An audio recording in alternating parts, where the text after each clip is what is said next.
Hi, this is Steve Finn from Dr. Finn's Games, and I'm here to teach you how to play Spell Track. Spell Track is one of 8 games in Dr. Finn's book of two-player strategy and word games coming to Kickstarter in late February of 2026. Like each game in the book, this game consists of just one sheet of paper. All you need is 1 or 2 pencils and no other components are required.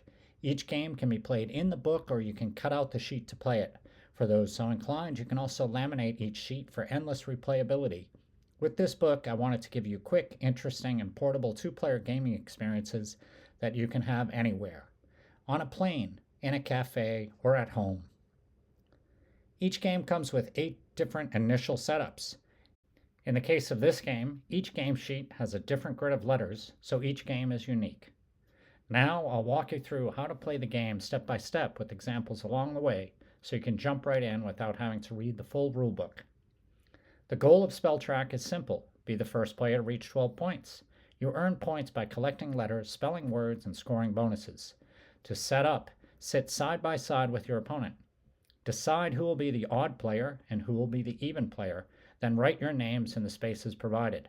The odd player will go first in the first round and every other odd round, and the even player will go first in even rounds.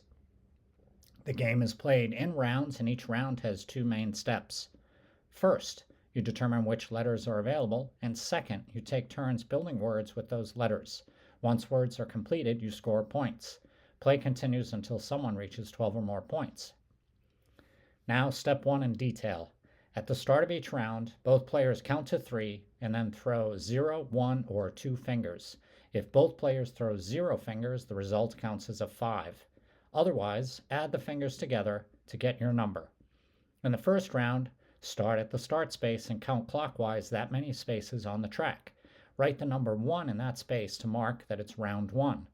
The row or column of letters next to that space shows the letters available for step 2 in this round. For example, if one player throws 2 fingers and the other throws a 1, the total is 3. So you count 3 spaces from start and write a 1 in that square because it is the first round. The 6 letters next to that space are the letters you'll use in this round. In later rounds, you repeat the finger throw, but now you move forward from the previous round space.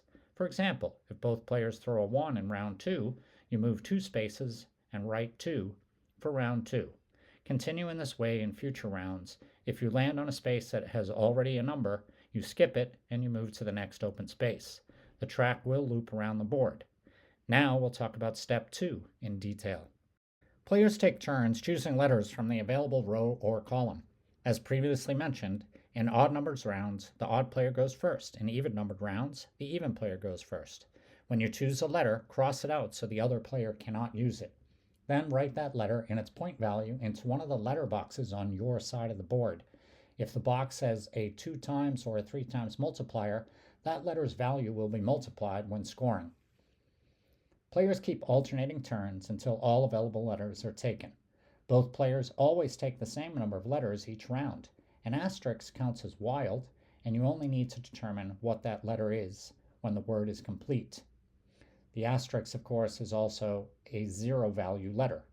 An important rule is that if there is an odd number of letters available, the first player can only take a letter if at least one letter remains for the other player.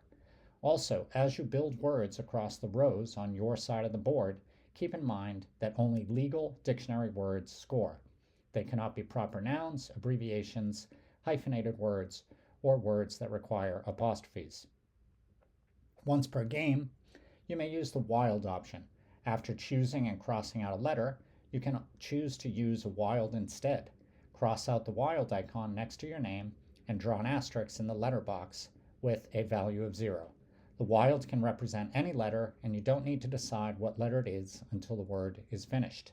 A completed word can also be challenged if the opponent believes it is not a legal word.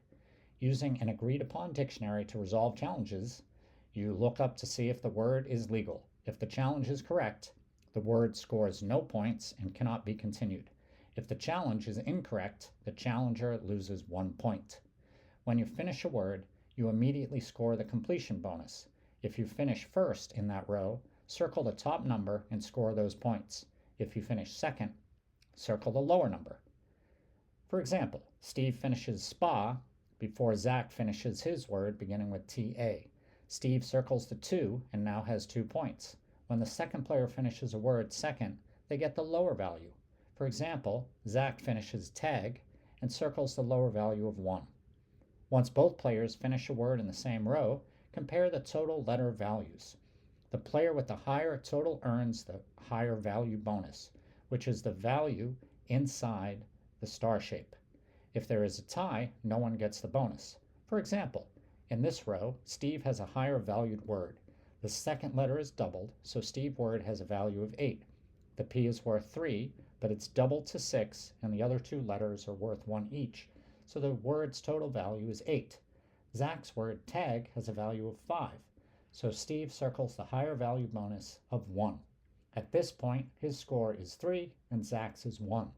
The game ends as soon as a player reaches 12 or more points. That player wins, even if not all words or the letter boxes are filled. And that is how you play Spell Track. If you're watching this in February of 2026, keep a lookout for the Kickstarter campaign that will launch on February 23rd.